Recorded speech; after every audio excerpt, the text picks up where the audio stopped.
Hello and welcome to Prayag Career Institute's English class। यह video competitive grammar के लिए है और इस वीडियो में हम आजकल auxiliary verbs के टॉपिक को पढ़ रहे हैं एंड auxiliary verbs के टॉपिक में आज का टॉपिक है must and ought। Rule 1, must expresses compulsion or necessity, ought to does not express compulsion or necessity but is stronger than should। अर्थात मस्ट यहाँ पर कंपल्शन और नेसेसिटी यानी कि बाध्यता और अनिवार्यता को दर्शाता है, यानी कोई चीज आपके लिए सबसे ज्यादा जरूरी है और वह आप उसके लिए बाध्य हैं। कोई चीज के लिए आप बाध्य हैं या कोई चीज आपके लिए बाध्य है, इस भाव को दर्शाता है मस्ट। मस्ट से हम जब कोई चीज हमारे लिए बहुत इतनी आवश्यक है जिसके बिना काम न चले और उसके लिए हम मस्ट यूज करते हैं। लेकिन O2 के साथ ऐसा नहीं है। O2 या तो काफी मीन्स 90% सिमिलर टू शुड होता है या फिर O2 का थोड़ा सा शुड से स्ट्रांग होता है, यानी ought to कभी भी मस्ट के नजदीक नहीं होता है, यह शुड के इक्वल होता है। यानी ought शुड में, शुड का मतलब अगर चाहिए या जिस सेंस में भी एडवाइस देने के सेंस में होता है या गैस करने के सेंस में होता है या इफ के सेंस में होता है, उसी सेंस में ought भी यूज किया जाता है।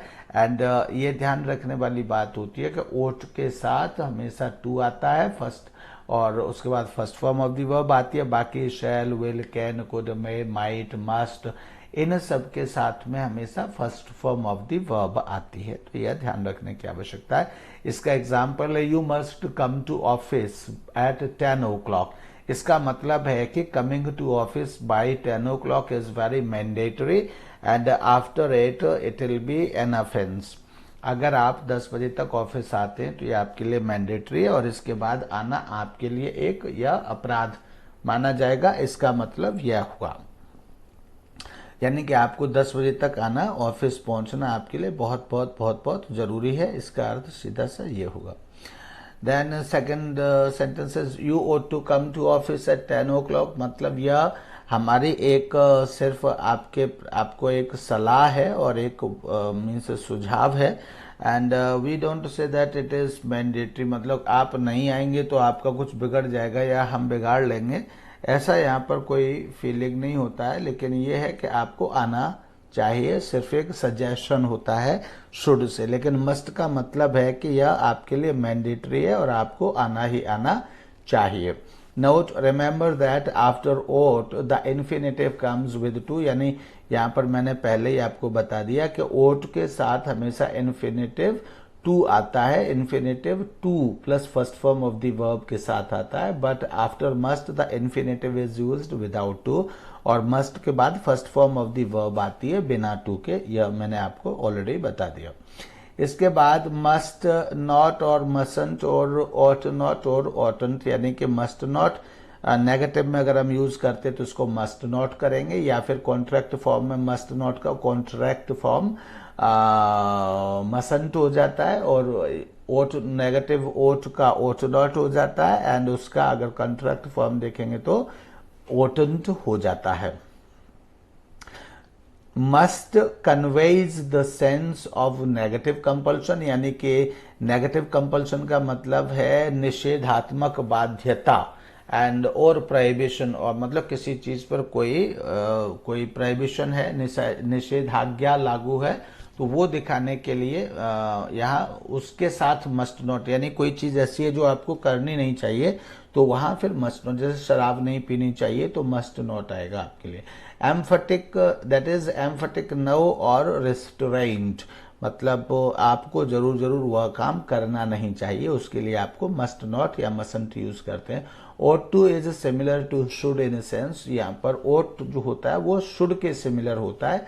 यहाँ जब हम मस्ट कहते हैं तो उसका, जब हम पॉजिटिव में मस्ट कहते हैं तो उसका मतलब है कि that thing is very mandatory, आपको यह करना आवश्यक है। मस्ट नॉट कहते हैं तो इसका मतलब है कि ये तो बिल्कुल भी कर मत लेना, इसके तो बिल्कुल भी कर मत लेना। हम जो है, जैसे हमने कहा we must not doubt our parents, इसका मतलब कि पेरेंट्स पर कभी मत कर लेना डाउट। इसके बाद फिर आप किसी पे करो, ब्रदर पर करो, सिस्टर पर करो, या फिर पड़ोसी पर करो, किसी पर भी करो, लेकिन we must not doubt parents. Parents पर तो किसी भी तरह से डाउट नहीं करना चाहिए। यानी पेरेंट्स पर डाउट करने का मतलब है कि आप अच्छे और सही व्यक्ति नहीं हैं। और तो इसलिए यहाँ पर मस्ट नॉट, यानी किसी भी तरह से इसके साथ समझौता नहीं किया जा सकता अगर आप पेरेंट्स पर डाउट करते हैं तो इसलिए इसके साथ अब मस्ट नॉट, यानी सोचा भी नहीं जा सकता पेरेंट्स पर डाउट करने के विषय में।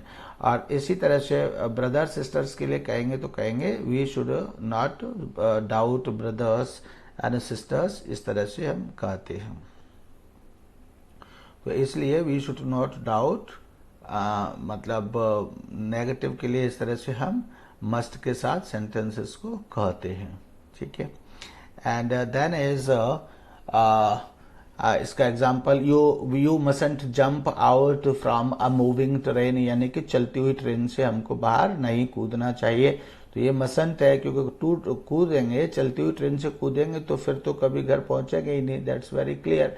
तो इसलिए ये यहाँ मसंट ही है, मतलब किसी भी तरह से यहाँ समझौता नहीं हो सकता। जैसे मैंने कहा कि पेरेंट्स पर डाउट नहीं करना चाहिए, वैसे ही यहाँ मसंट जंप वैसे ही है, यानी चलती हुई ट्रेन से कूदने का मतलब है जीवन से हाथ धुलना। इसलिए कभी कैसे भी चलती हुई ट्रेन से बिल्कुल भी खिलवाड़ नहीं करना चाहिए और कूदना नहीं चाहिए। You oughtn't to jump to conclusion without listening to the whole talk, यानी ये स्थिति ऐसी है जिसमें हमारी सलाह देने के बावजूद भी लोग इस काम को करते रहते हैं। तो इसमें, और ये हम रोक नहीं सकते, यहाँ हम ऐसे भी नहीं कह सकते। कई बार ऐसा होता है कि सबके अपने अपने मस्तिष्क होते हैं, अपनी अपनी अंडरस्टैंडिंग होती है, तो कई बार इस जो हम नियम यहाँ बता रहे हैं उसके बाद भी कोई लोग सफल हो जाते हैं। तो यहाँ हम सिर्फ एक एडवाइस ही दे सकते हैं। हम यहाँ ये नहीं कह सकते कि अगर आप ऐसा कर रहे हैं तो फिर आप ने कोई आपराधिक चीज की है, ऐसा नहीं हम कह सकते। कई बार मतलब लोगों के अपने अलग अलग दिमाग चलते हैं, तो हम किसी को इस तरह से नहीं कह सकते। जिस तरह से हम ट्रेन के विषय में कह सकते हैं, पेरेंट्स के विषय में कह सकते हैं कि ऐसा नहीं करना चाहिए, तो उसी तरह से एक सलाह है कि पूरी बात सुन करके ही कंक्लूजन पर हमको पहुंचना चाहिए, और पूरी बात सुने बिना हमें कंक्लूजन पर नहीं पहुंचना चाहिए। तो ये एक सलाह है, इसमें मस्ट नहीं लगा सकते, क्योंकि ऐसा नहीं है कि जो हम कह रहे हैं वही सच है। इसमें और भी बातें सच हो सकती, दूसरे व्यक्ति का कोई और भी दृष्टिकोण इस विषय पर हो सकता है। एक से एक विद्वान भरे पड़े हैं, तो किसी और की कोई सलाह भी हो सकती है। लेकिन मैंने कहा कोई कितना भी बड़ा विद्वान हो, लेकिन ये नहीं कह सकता, उसका समर्थन नहीं कर सकता कि you must jump out from a moving train, ऐसा इसका कोई विद्वान कोई समर्थन नहीं कर सकता। तो इसलिए ये केवल you oughtn't to jump to conclusion, यानी कंक्लूजन पे तुरंत निर्णय पर नहीं पहुंचना चाहिए जब तक आप पूरी बात न सुन लो। तो वैसे तो इसमें भी मस्ट लग सकता है, लेकिन हम कह रहे हैं सिर्फ एक ही सलाह है हमारी। कुछ लोग फिर भी पहुंचते हैं हमारे कहने के बावजूद भी। यार अगर मतलब अगर हमने कहा पेरेंट्स पर भरोसा करना चाहिए, डाउट नहीं करना चाहिए, तो वहां हर व्यक्ति ध्यान रखिए कहीं मैं किसी आलोचना का पात्र न बन जाऊं, तो वहां मस्ट फिट है। लेकिन यहाँ पे हमारे सलाह के बाद भी तमाम लोग जंप करेंगे कंक्लूजन पर, इट मीन्स इसका मतलब है कि वो ये ध्यान नहीं रखेंगे कि वो आलोचना के पात्र न बन जाएं। तो इसलिए ये सिर्फ एक सलाह है, और यहाँ ओट या ओटेंट ही यहाँ पर सूट करता है। Rule 3, must and ought. Must expresses the sense of assumption और likelihood, ought to is similar to should, यानी दोनों ही यहाँ मतलब जैसे शुड है, मैंने कहा ought to is similar to should, यानी कि ओट टू का अर्थ शुड के इक्वल होता है, शुड के बराबर होता है ओट टू का अर्थ, ये बात ठीक है। लेकिन शुड भी असम्पशन के लिए और लाइकलीहुड के लिए यूज किया जाता है, जैसे है ना, तो इसलिए दोनों का ही यहाँ मीनिंग सेम है। लेकिन इसके बाद जब हम मस्ट भी कहते हैं तो इसका मतलब है कि चाहे बेशक हो, लेकिन जो परिस्थितियां मैं बता रहा हूं उसके उन परिस्थितियों के अनुसार कोई दूसरी बात हो ही नहीं सकती। एंड ओट टू भी जब हम कहते हैं तो ओट टू बी का मतलब होता है कि मतलब ऐसा मेरा गैस है, लेकिन हो सकता है कोई दूसरी बात भी सच हो, उसमें ये भाव हमेशा बना रहता है। तो this book must be very popular, यानी कि जो परिस्थितियां मैं समझता हूं उन परिस्थितियों में यह बुक बहुत पॉपुलर होनी ही चाहिए, यानी मेरा जो आकलन है वो गलत नहीं है। लेकिन this book ought to be very popular, इसका मतलब है कि यह बुक पॉपुलर होनी चाहिए। एक या तो इसको मैं सुझाव भी मान सकता हूं, दूसरा शायद पॉपुलर होगी, वो टू बी पॉपुलर यानी कि जो कंडीशन है उन हिसाब से पॉपुलर होगी, लेकिन मैं श्योर नहीं हूं कि ये पॉपुलर है कि नहीं है। मस्ट बी वेरी पॉपुलर का मतलब ये है कि अगर ये पॉपुलर नहीं है तो लोग गलत हैं, मैं गलत नहीं हूं। ये जिस स्टैंडर्ड की बुक है उस हिसाब से पॉपुलर ही होनी चाहिए। फिर भी लोगों ने इसको पॉपुलर नहीं बनाया है तो लोगों को शर्म करनी चाहिए, मुझे शर्म नहीं करनी चाहिए। लेकिन अगर हम कहते हैं this book ought to be very popular, इसमें हमारा गैस होता है, ये वास्तव में तो यहाँ बाध्यकारी है, यहाँ बाध्यकारी नहीं है। अगर हम कहते हैं this book ought to be very popular, meaning दोनों का सेम है, लेकिन इसका मतलब ये कि शायद मेरा अनुमान है कि जो जिस तरह की किताब है उस तरह की किताबें पॉपुलर ही हुआ करती है और ये भी पॉपुलर ही होगी, ऐसा मेरा अनुमान है। लेकिन अगर लोगों ने पॉपुलर नहीं बनाया तो उसका मतलब ये नहीं कि मैं ये कह रहा हूं कि लोग इसमें लोगों ने कुछ गलत किया है। लेकिन यहाँ पर मैं ये कह रहा हूँ मस्ट के साथ अगर है तो ये बुक तो पॉपुलर होने के लायक ही है, और फिर भी अगर ये पॉपुलर नहीं है तो यहाँ लोगों के ही डिसीजंस गलत है, उसमें मैं ये कह रहा हूँ। इसलिए मस्ट जो है बाध्यकारी, असम्पशन होता है, गैस करना होता है, लेकिन उसमें भी बाध्यता होती है कि जो मैं असम्पशन कर रहा हूँ वही सही है, बेशक ना हो लेकिन वही सही है मेरे परिस्थितियों या मेरी अध्ययन के अनुसार। Rule 4 must ought, must expresses the sense of duty and obligation. Duty जैसा कि मैंने बाध्यता और के विषय में बताया तो वही यहाँ पर भी है कि मस्ट जो है वह ड्यूटी का बोध कराता है, ऑब्लिगेशन का बोध कराता है। ऑब्लिगेशन का मतलब होता है बंधा हुआ। बंधा हुआ का मतलब ये नहीं है यहाँ पर, मतलब शाब्दिक अर्थ में इसके ट्रांसलेशन और मीनिंग के भाव के अनुसार बंधा हुआ शब्द कह रहा हूँ, ऐसा नहीं है कि डिक्शनरी में ये बंधा हुआ लिखा होगा। इसका पूरा मीनिंग पढ़ेंगे तो आपको ये समझ में आ जाएगा कि आप किसी चीज से बंधे हुए हैं। तमाम बार लोग कहते करे मैं वो तो ठीक है मैं कर दूं ऐसा कर दूं, लेकिन मैं परिस्थितियों से बंधा हुआ हूं। मैं अपने जैसे कोई किसी पड़ोसी को गोली मारना क्या है, पड़ोसी को गोली मारना अपराध है, लेकिन दुश्मन, बॉर्डर पर दुश्मन को गोली मारना वह पुरस्कार का प्रतीक है। तो हम वहां उसको गोली मारने के लिए क्यों, पुरस्कार के लिए हम वहां उपयुक्त हैं या पुरस्कार के लिए नामित हैं, क्योंकि हम देश के कर्तव्य से बंधे हुए हैं। ठीक है, वहां भी आदमी मर रहा है, वहां भी आदमी मर रहा है, लेकिन वहां हमारे पूरे देश ने हमको खड़ा किया है गोली मारने के लिए ही, लेकिन यहाँ पर हमको किसी ने देश गोली मारने के लिए खड़ा नहीं किया। तो इसलिए हम हमारे जब किसी कर्तव्य से बंधे हुए होते हैं, दैट इज ऑब्लिगेशन। तमाम बार आपने फिल्मों में दिखाते हैं कि मतलब पूरा परिवार बंदी बना लिया जाता है कहीं, तो फिर हीरो से कहा जाता है कि चलो अपने हथियार फेंको और जैसे हम कह रहे हैं वैसा करो। तो हथियार हीरो जीत रहा होता है, जीतते हुए भी वो हथियार फेंक देता है क्योंकि उसके परिवार की जिंदगी दांव पर लग जाती है। तो वो किस लिए, because of the obligation of the family, क्योंकि वो परिवार से बंधा हुआ है। वो जीत भी गया, उसने पूरे दुश्मन को मार लिया, लेकिन उसका परिवार खत्म हो गया, तो फिर वह ऐसी जीत का क्या करेगा। तो वहां वह हीरो होते हुए भी, हार जीतते हुए भी वह कई बार जो विलन होता है, विलन का के आगे वह सर झुकाना, उसके जूते खाना, जूते चाटना भी मंजूर कर लेता है, क्योंकि उसका वह अपने परिवार से बंधा हुआ। तो इस फीलिंग या इस भाव को हम ऑब्लिगेशन कहते हैं। तो must expresses the sense of duty and obligation. तो ऐसी स्थिति यानी ड्यूटी और ऑब्लिगेशन को मस्ट दिखाता है। ought to is similar to should in meaning, और ought to जो है वो शुड के ही मीनिंग में होता है यहाँ, यानी जो काम मस्ट यहाँ कर रहा है वही काम ought to भी करता है, लेकिन वह ought to किस अर्थ में करता है, शुड की तरह करता है। वह ड्यूटी और ऑब्लिगेशन में बना करके नहीं करता, लेकिन मस्ट जो अर्थ देता है वह ड्यूटी और उसमें यह कहता हुआ कि तुम्हारी ड्यूटी है, यह तुम्हारा ऑब्लिगेशन है, मस्ट यह कहता है। ओट अपना सिमिलर मीन्स जनरल मीनिंग देता है, शुड वाला मीनिंग वही है जो मस्ट का है, लेकिन O2 यह नहीं कहता कि आपकी ड्यूटी है या ऑब्लिगेशन। यानी इसका मतलब मैं ये नहीं कह रहा हूं कि जहां मस्ट है वहां O2 लगा देंगे तो वहां मतलब O2 का मीनिंग ये नहीं होगा। वहां O2 का मीनिंग भी मस्ट ही माना जाएगा, लेकिन O2 ऐसी जगह पर आता नहीं है। ठीक है, जैसे we must love our country, तो यहाँ मस्ट ही आएगा हमेशा। यहाँ कभी वी शुड या वी ought to हमें नहीं लगाना चाहिए। यहाँ हमेशा हमको वी मस्ट से ही यह सेंटेंस बोलना चाहिए। और अगर हमने कहा कि we ought to learn at least 5 languages, तो ये हमें कभी मस्ट से नहीं बोलना चाहिए। इस अंतर को भी आप देखिए। We must love our country, ये हमेशा हमें मस्ट से ही बोलना चाहिए। हमें अपने देश से प्यार करना चाहिए। ये क्या है? ये हमारा ऑब्लिगेशन है, ये हमारी ड्यूटी है, कर्तव्य है और ऑब्लिगेशन है। हमको हमारा देश हमको प्यार करता है तो हमको हमारे देश को प्यार करना ही चाहिए। हम हमारे कर्तव्य से और हम हमारे जो जन्म के संबंध है उससे हम बंधे हुए हैं। तो अगर हम अपने देश को प्यार नहीं करते हैं तो हम गलत हैं, देश गलत नहीं है। इसी तरह we ought to learn at least 5 languages, लेकिन जो संबंध हमारा देश से है वो लैंग्वेजेस से नहीं है।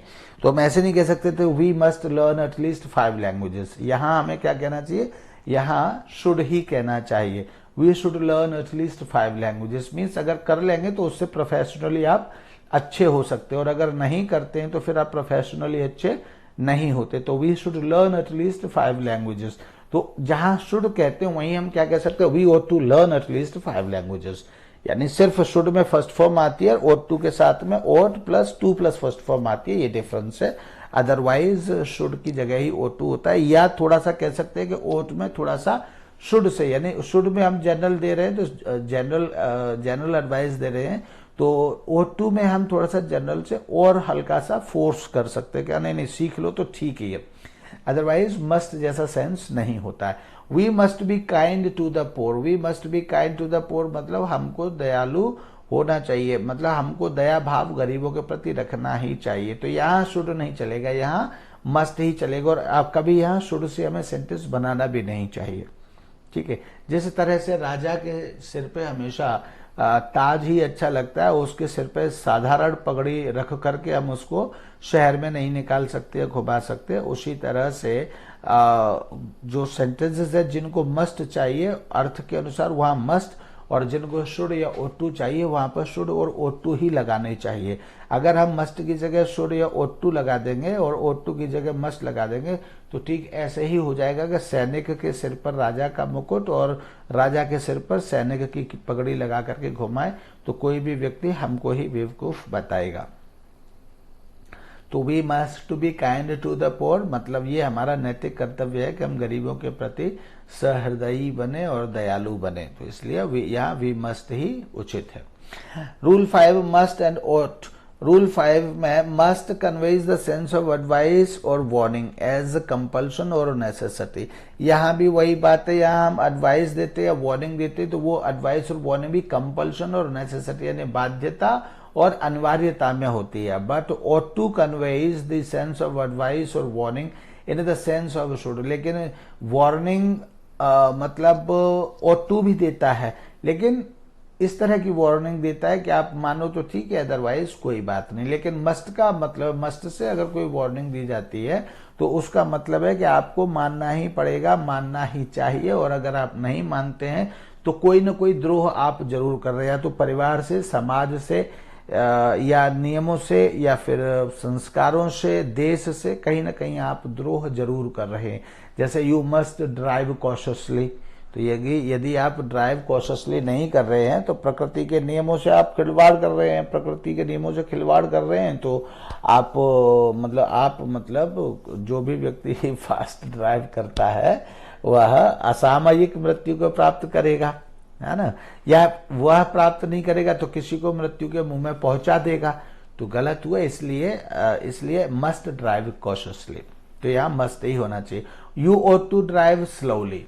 स्लोली में ये है कि चलो स्लोली का कोई पैमाना नहीं है कि 10 किलोमीटर पर आवर या 20 किलोमीटर्स पर आवर या 50 किलोमीटर्स पर आवर, इसका कोई पैमाना नहीं है। तो इसलिए यहाँ हम ought to लगा सकते हैं। मतलब हम यहाँ ये नहीं कह सकते यू मस्ट ड्राइव स्लो, तो कितना स्लो, इसलिए ये सब स्लो में यू ought to और यू शुड हम लगा सकते हैं। यहाँ मस्ट लगाने की जरूरत नहीं है, but you must drive cautiously यहाँ यही लगाने की जरूरत है। ठीक है, अगर हम स्लो के साथ में कुछ ऐसे लिख देते हैं कि you must drive 40 kilometres per hour, you must drive 50 kilometres, मतलब ऐसी कोई कहते तो हम वहां पर मस्ट लगा सकते हैं। Then is you must avoid strong drinks, तो यहाँ पर मस्ट यानी स्ट्रॉन्ग ड्रिंक्स हमेशा आपके लिए नुकसानदायक है, तो यू मस्ट अवॉइड। एंड यहाँ हम शुड नहीं कह सकते।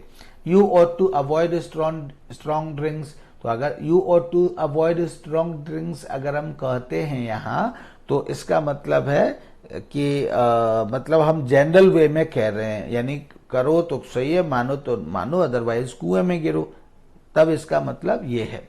और जब हम मस्ट अवॉइड कहते हैं तो उसका मतलब है कि तुमको मानना ही चाहिए, और अगर नहीं मान रहे हो तो किसी दिन तुम अपने आप मौत के मुंह में पहुंच जाओगे। तो इस तरह की वार्निंग देने के लिए हम मस्ट का और शुड का यूज करते हैं। Must have plus past participle, past participle का मतलब third form of the verb, तो मस्ट हैव के साथ जब third form of the verb आती है तो उसका अर्थ होता है, क्या अर्थ होता है, this structure conveys the idea that a certain action must have been completed in the past, मतलब वो पास्ट में कोई काम हो चुका होगा, इसका आइडिया या अनुमान लगाने के लिए भी, यहाँ भी अनुमान तो है, वो शब्द तो अनुमान का है, लेकिन कुछ अंदाज में या किसी तरह से बाध्यता ही है। जैसे ही लेबर्ड वेरी हार्ड, उसने बहुत कठिन परिश्रम किया था। He must have secured first division, तो बेशक उसकी फर्स्ट डिवीजन ना आई हो, लेकिन मेरे मुताबिक या मेरे अनुमान के अनुसार ही लेबर्ड वेरी हार्ड, उसने बहुत कठिन परिश्रम किया था। He must have secured first division, उसने जो है अभी तक अपने फर्स्ट डिवीजन सिक्योर कर ही ली होगी। इसी तरह से ही स्टार्टेड वेरी अर्ली, उसने बहुत जल्दी ही शुरू कर दिया था, यानी स्टार्ट कर दिया था। He must have caught the train, और उसने जरूर ही ट्रेन पकड़ ली होगी, यानी जरूर जरूर, मेरा जो आइडिया या विचार है वह जरूर जरूर वाला है। अब वास्तव में क्या हुआ ये तो मुझे नहीं पता। तो he must have caught the train, उसने जरूर ही ट्रेन पकड़ ली होगी। He must have caught the train. Rule 7, must be या फिर must have been also convey the sense of certainty, तो मस्ट बी या मस्ट हैव बीन, ये सर्टनटी मतलब ये निश्चितता का भाव जगाते हैं या बताते हैं या देते हैं। जैसे ही टॉक्स वेरी प्राउडली, वह बहुत घमंड से बात करता है। He must be an arrogant person, मतलब वह जरूर ही कोई घमंडी आदमी होगा, यानी घमंडी ही उसको होना चाहिए, यानी वह घमंडी ही है, मेरे अनुसार वह घमंडी ही है। अब वो बेशक ना हो, लेकिन जिन परिस्थितियों में मैंने उसको बहुत करते हुए हमेशा देखा है, तो ही टॉक्स वेरी प्राउडली, मतलब उसकी आदत ही है घमंड से बात करना, प्राउडली बात करना उसकी आदत ही है, तो इसलिए he must be an arrogant, इसलिए वह एरोगेंट ही होगा या होना चाहिए। ही स्पोक वेरी फ्लुएंटली, यानी वह बहुत ही फ्लुएंटली बोला था, यानी बहुत ही धारा प्रवाह से बोला था। He must have been an orator, ये देखिए मस्ट बी जब हम कहते हैं तो होगा, हम ऐसे कहते हैं। मस्ट बी होना, वैसे तो सेंस इसका होना चाहिए ही है, लेकिन होना चाहिए ऐसा न कह करके होगा यह कहते हैं हम, तो ये प्रेजेंट में है और लेकिन हम कहते हैं होगा। लेकिन यहाँ मस्ट हैव बीन ये पास्ट में है, पास्ट में मतलब मस्ट हैव बीन, तो ये जो मस्ट हैव बीन है ये परफेक्ट है, पास्ट नहीं कहना चाहिए मुझे, परफेक्ट है ये। और परफेक्ट में होते हुए भी हम इसका जो अर्थ लगाते हैं वो पास्ट के लिए लगाते हैं, और पास्ट के लिए लगाने में हम कहते क्या है, हिंदी में अगर हम कहेंगे तो दोनों, इंग्लिश और हिंदी में दोनों ही अर्थ में बता रहा हूं। हिंदी में हम कहेंगे तो कहेंगे वह जरूर ही ऑरेटर रहा होगा। ऑरेटर मीन्स वक्ता, वक्ता मतलब भाषण देने वाला या स्पीच बोलने वाला, उसको हम वक्ता कहते हैं, तो जरूर ही वह कोई वक्ता रहा होगा। इस रहा होगा, अब रहा होगा शब्द तो ऐसा लग रहा है जैसे कि ये फ्यूचर का हो, तो फ्यूचर की बात कर रहे हो, लेकिन यह रहा होगा फ्यूचर के लिए यूज नहीं किया जाता है, बल्कि पास्ट के लिए यूज किया जाता है। जब कोई चीज हमसे दूर होती है और हम अतीत की होती है तो उसके लिए हम रहा होगा शब्द कहते हैं, ठीक है। तो he must have been an orator, यानी जरूरी वह कोई वक्ता रहा होगा। इसका मतलब हुआ कि वह जरूर ही कोई वक्ता था, चूंकि बात पास्ट की है तो इसलिए हम कहते हैं कि वह जरूर ही कोई वक्ता था। लेकिन अभी वह हमारे पास नहीं है, तो वह जरूर ही कोई वक्ता था, ये है, वह जरूर ही कोई वक्ता था। ये कहने के लिए हम ये कहते हैं कि वह जरूर ही कोई वक्ता रहा होगा। Rule 8 ought to have। अब ought to have का क्या मीनिंग होता है? ought to have का वही मीनिंग होता है जो should have का होता है। should have के साथ अगर थर्ड फॉर्म आती है तो यहाँ देखिए इन दोनों के मीनिंग चेंज हो गए। जहाँ must have been आ रहा था तो वहाँ रहा होगा आ रहा था, लेकिन यहाँ ought to have का मतलब सीधा should have से जुड़ गया। तो ought to have के बाद भी थर्ड फॉर्म आती है, should have के बाद भी थर्ड फॉर्म आती है। तो this expression like should have conveys the sense that a certain action ought to have been completed in the past। यानी कि यह बताता है, this expression like should have conveys the sense, या इस तरह का अर्थ बताता है that a certain action ought to have been completed, कि एक निश्चित कार्यक्रम या एक निश्चित काम कंप्लीट हो जाना चाहिए था इन द पास्ट में, but it could not be, लेकिन यह कंप्लीट हो नहीं सका। As he ought to have appeared at the examination, यानी कि उसको परीक्षा में अपीयर होना चाहिए था। ought to have appeared यानी कि अपीयर यानी कि प्रस्तुत या उपस्थित होना चाहिए था। ought to have appeared मतलब उपस्थित होना चाहिए था। He ought to have told the whole truth, यानी उसको पूरा सच बोलना चाहिए था। He ought to have told मतलब उसको पूरा सच बताना चाहिए था। He ought to have come out in your support, यानी उसको तुम्हारे सपोर्ट में आना चाहिए था, यानी उसको तुम्हारे सपोर्ट में आ जाना चाहिए था। तो इस तरह से इसमें हम बताते हैं कि कोई मतलब होना चाहिए था या होने की उम्मीद थी, लेकिन वह फिर हुआ नहीं, तो होना चाहिए था। इस तरह से अब इसके बाद दूसरा हम लेते हैं, यहाँ पर नीड और नीडंट को हम लेते हैं। इसके बाद नीड और नीडंट है। तो नीड का फर्स्ट रूल है need denoting necessity. When need is used as in the simple sense of necessity, it is used as an ordinary verb। जब ये necessity के simple sense में यूज की जाती है तब ये एक ordinary verb यानी कि साधारण verb की तरह और main verb की तरह sentence में यूज की जाती है। That is, इस IE का क्या मतलब है? That is मतलब for an explanation और in other words। In the present tense यानी present tense में third person singular it is needs, यानी सेकंड अगर प्रेजेंट टेंस में इस जैसे ये कहा गया कि ऑर्डिनरी वर्ब के रूप में जब ये यूज की जाती है, तो ऑर्डिनरी वर्ब के रूप में और मेन वर्ब के रूप में यूज किए जाने का मतलब क्या है? इसका मतलब ये है कि जब ये सेंटेंस में यूज की जाती है तो सिंगुलर सब्जेक्ट होने पर, थर्ड पर्सन सिंगुलर सब्जेक्ट होने पर इस वर्ब के साथ एस और ईएस लगाया जाता है। And in the past it is needed, और पास्ट में उसकी second form of the verb लिखी या बताई जाती है। जैसे I need a pen, I need a pen ये है आई सिंपल प्रेजेंट टेंस में, ये ऑर्डिनरी वर्ब यानी मेन वर्ब के रूप में है, यानी कि मुझे एक पेन की आवश्यकता है। तो यहाँ नीड का अर्थ है आवश्यकता है। दूसरा सेंटेंस है you they need a pen, तो यहां भी नीड क्या है? मेन वर्ब के रूप में, और यहां भी हम कह रहे हैं यू या दे, यानी कि तुमको या फिर उनको नीड अ पेन, पेन की आवश्यकता है।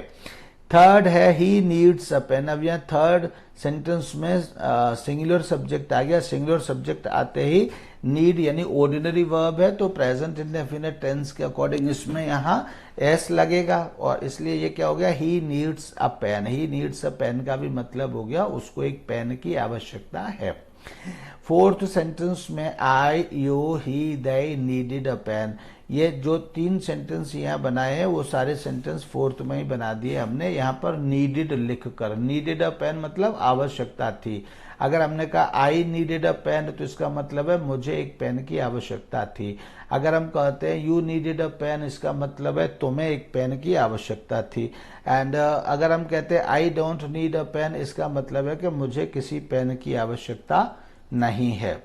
फिर शी डजंट, तो ये क्या हो गया? ये नेगेटिव हो गया, यानी कि अगर नीड को हम as a main verb use करते हैं तो उसके सेंटेंस में सिंगुलर सब्जेक्ट होने पर उसके साथ एस और ईएस, नीड के साथ एस और ईएस लगाया जाता है। और अगर सेंटेंस को नेगेटिव बनाना है तो प्लूरल सब्जेक्ट के साथ डोंट और सिंगुलर सब्जेक्ट के साथ डजंट लगाकर नीड वाले सेंटेंस को हम नेगेटिव बनाते हैं। Rule 2, need in negative sentences. अब यहाँ पर देखिए कि जब यहाँ पर नेगेटिव सेंटेंसेस है तो नेगेटिव सेंटेंसेस में वह कैसे यूज हो रहा है। In negative sentences where in need is followed by a negative word. In negative sentences जहां पर नीड को जो है नेगेटिव वर्ड के द्वारा फॉलो किया जाता है। नेगेटिव वर्ड के द्वारा कैसे फॉलो किया जाता है, मतलब नीड के बाद नॉट, नेवर या नन आते हैं और अ सेमी नेगेटिव वर्ड या फिर आधा सेमी नेगेटिव वर्ड आता है, स्केर्सली, हार्डली आते हैं। We use need, not needs. यानी यहाँ पर नेगेटिव सेंटेंस में हम देखते हैं कि अगर नीड के बाद नॉट आता है, नेवर आता है, नन आता है या फिर स्केर्सली आता है या फिर हार्डली आता है तो हम इसके बाद नीड यूज करते हैं, नीड नॉट यूज नहीं करते। Even with third person singular in the present tense and after that comes the infinitive without to. और इसके बाद भी इंफिनिटिव विदाउट टू यानी कि first form of the verb आती है। तो इसका मतलब क्या हुआ, इसका मतलब यह हुआ कि जब नीड को हम सेमी ऑक्सिलरी वर्ब या semi modal auxiliary verb, need, dare, used, ये तीन ऐसी वर्ब्स होती हैं जो सेमी ऑक्सिलरी या सेमी मॉडल ऑक्सिलरीज कहलाती हैं। यानी ये आधी मॉडल ऑक्सिलरी होती हैं और आधी ये मेन वर्ब होती है, यानी कि मेन वर्ब की तरह भी यूज होती हैं और ये मॉडल ऑक्सिलरी वर्ब की तरह भी यूज होती हैं। तो नीड जब एक मेन वर्ब की तरह यूज होती है तो उसका तो फंक्शन हमने रूल नंबर 1 में देखा। लेकिन जब नीड यहाँ पर हाफ मॉडल ऑक्सिलरी वर्ब के रूप में या सेमी मॉडल ऑक्सिलरी वर्ब के रूप में यूज होने लगती है तब उसके नेगेटिव सेंस, तब क्या होता है, तब वो नेगेटिव सेंस में यूज होती है। और नेगेटिव सेंस में उसके साथ नीड के साथ नॉट, जैसे कैन के साथ नॉट आता है, मे के साथ नॉट आता है, माइट के साथ नॉट आता है, वैसे ही नीड के साथ नॉट आता है नेगेटिव सेंटेंसेस में। एंड नेगेटिव सेंटेंसेस में जब नीड के साथ नॉट आता है या फिर नेवर आता है या फिर नन आता है या फिर कोई इस तरह से नेगेटिव वर्ड जैसे स्केर्सली और हार्डली आता है, तब हम सिर्फ नीड ही यूज करते। तब वह नीड्स फीड्स जैसे पिछले उसमें रूल में हम नीड के साथ एस वगैरह लगा रहे थे, वो सब यहाँ कुछ नहीं होता है क्योंकि यहाँ पर ये मॉडल ऑक्सिलरी वर्ब होती है, half modal auxiliary, semi modal auxiliary verb होती है। We use need, not needs, even with third person singular in the present tense. And after that comes the infinitive, और इसके बाद हमेशा first form of the verb आती है। ऐसा क्यों होता है, क्योंकि यहाँ पर यह सेमी मॉडल ऑक्सिलरी वर्ब हो जाती है। As the sentences, he need not fear me, यानी उसे मुझसे डरने की आवश्यकता नहीं है। He need never fear me, उसे मुझसे बिल्कुल भी डरने की आवश्यकता नहीं है। He need hardly take any help, उसे मुश्किल से कोई कदम उठाने की या कोई मदद लेने की जरूरत है। ही नीड स्केर्सली डिमांड यानी मोर हेल्प, वह उसको बहुत मुश्किल से, यानी हार्डली स्केर्सली का मतलब ही मुश्किल से होता है। He need scarcely demand any more help, यानी उसको किसी और मदद की आवश्यकता बहुत कम ही होती है, बहुत कम मदद वह मांगता है। तो यहाँ पर नीड एक हाफ या सेमी मॉडल ऑक्सिलरी वर्ब के रूप में यूज हो रही है और यहाँ नीड के साथ नॉट आ रहा है, तो this is. And then is need rule 3, need in interrogative sentences. जब मॉडल ऑक्सिलरी वर्ब की तरह नीड यूज होता है और उसका इंट्रोगेटिव सेंटेंसेस बनाना होता है, तो जैसे कैन कुड सब्जेक्ट से पहले आ जाते हैं इंट्रोगेटिव बनाने के लिए, कैन कुड में might will shall do does did जिस तरह से वर्ब से पहले आ जाते, सब्जेक्ट से पहले आ जाते हैं, इसी तरह से नीड भी जब इससे इंट्रोगेटिव सेंटेंसेस बनाए जाते हैं तो नीड भी सब्जेक्ट से पहले आ जाता है और यूज किया जाने लगता है। जैसे नीड ही गो देयर, यानी क्या उसको वहां जाने की जरूरत है। नीड ही ट्राई अगेन, क्या उसको ट्राई करने की जरूरत है। तो दिस इज द मीनिंग, और ये क्या से शुरू होते हैं। नीड यहाँ हाफ या सेमी मॉडल ऑक्सिलरी वर्ब के रूप में यहाँ पर यूज होती है। Rule 4, need in do interrogatives. मतलब डू के साथ इंट्रोगेटिव्स में भी रूल 4 में आती है। देखिए कैसे, in interrogative sentences beginning with do does did we use the infinitive without to.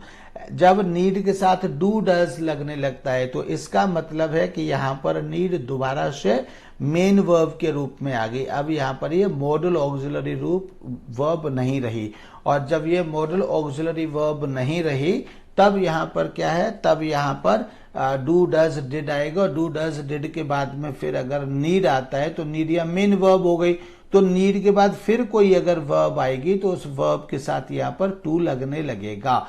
जैसे डू आई नीड गो, पहले तो कह रहे थे नीड ही गो देयर, लेकिन अब जब नीड से की जगह पे नीड को हम जो है नीड को मेन वर्ब बना लिया हमने, तो इंट्रोगेटिव बनाने के लिए डू डज यूज होने लगा। जब डू डज यूज होने लगा तब क्या हो गया, do I need to go with him, यानी क्या मुझे उसके साथ जाने की जरूरत है। Does he need to go with you, क्या उसे तुम्हारे साथ जाने की जरूरत है या आवश्यकता है। Did you need to behave like this, क्या आपको इस तरह का व्यवहार करने की आवश्यकता थी। तो यहाँ एक तो ये है कि डू डज, जब ये नीड को हमने मेन वर्ब बना दिया तो इसको इंट्रोगेटिव बनाने के लिए डू डज डिड का उपयोग होने लगा। एक तो ये, दूसरी बात यह कि नीड के बाद जब कोई दूसरी वर्ब आती है तब फिर उसके साथ टू आने लगता है। This is the rule number 4 about need. उसके बाद है नीडेंट। तो नीडेंट का मतलब यहाँ भी, अब चूंकि नीडेंट है तो वो नीड नॉट की ही जगह पर यहाँ कॉन्ट्रैक्ट फॉर्म में नीडेंट हो गया है, और इसका मतलब आवश्यकता नहीं है यह कहना है। तो needn't expresses the sense of not binding. We use needn't both with the singular and plural. You needn't work so hard और ही नीडेंट गो देयर, यानी यहाँ पर ये नहीं है कि यहाँ ये सिंगुलर सब्जेक्ट है तो यहाँ कुछ नीड्स वीड्स आएगा, या ये प्लूरल है तो यहाँ पर कुछ और आएगा, ऐसा नहीं। चूंकि जब मॉडल ऑक्सिलरी वर्ब की तरह काम करती है तब ये इसके साथ सिंगुलर प्लूरल नहीं देखा जाता है। तो he needn't work so hard, यानी उसको इतना कठिन परिश्रम करने की जरूरत नहीं है। ही नीडेंट गो देयर, यानी उसको वहां जाने की जरूरत नहीं। इसमें हम यही बताते हैं नीडेंट के माध्यम से कि कोई कार्य अनावश्यक है और उसको करने की आवश्यकता नहीं है। मैंने उसको उसी के साथ जरूरत शब्द जोड़ दिया। They needn't go there, they needn't go there का मतलब है कि उनको वहां जाने की जरूरत नहीं है। इसके बाद है रूल 6। रूल 6 में हम कहते हैं needn't have plus past participle. Past participle का मतलब है third form of the verb. तो जब हम कहते हैं this construction means that an action completed in the past was either not necessary और नॉट प्रॉपर, तो इस कंस्ट्रक्शन में हम कहते हैं कि this construction means that an action completed in the past, कि कोई एक्शन जो पास्ट में कंप्लीट किया गया वॉज आइदर नॉट नेसेसरी, वह काम या तो आवश्यक नहीं था, और नॉट प्रॉपर, यह आवश्यक था तो वो प्रॉपर नहीं था। प्रॉपर मतलब अकॉर्डिंग टू द स्टैंडर्ड, जैसे वो होना चाहिए वैसे नहीं था। He needn't have gone there, he needn't have gone there का मतलब है कि उसको वहां जाने की आवश्यकता नहीं थी, यानी कि वह जाकर के उसने कैसा कर दिया, गलती कर दी, यानी कि यह कैसा वर्क था, अननेसेसरी वर्क था। तो he needn't have gone there, इसका मतलब यहाँ यह हुआ कि हम ये कह रहे हैं कि उसको वहां जाने की आवश्यकता नहीं थी, यानी उसने जाकर के सही नहीं किया।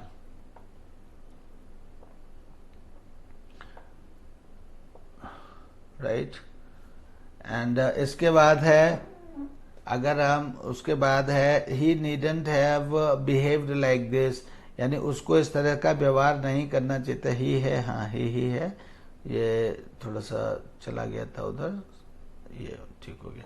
तो he needn't have behaved like this, यानी कि उसको इस तरह से व्यवहार करने की आवश्यकता नहीं थी, यानी जो उसने व्यवहार किया वह गलत था।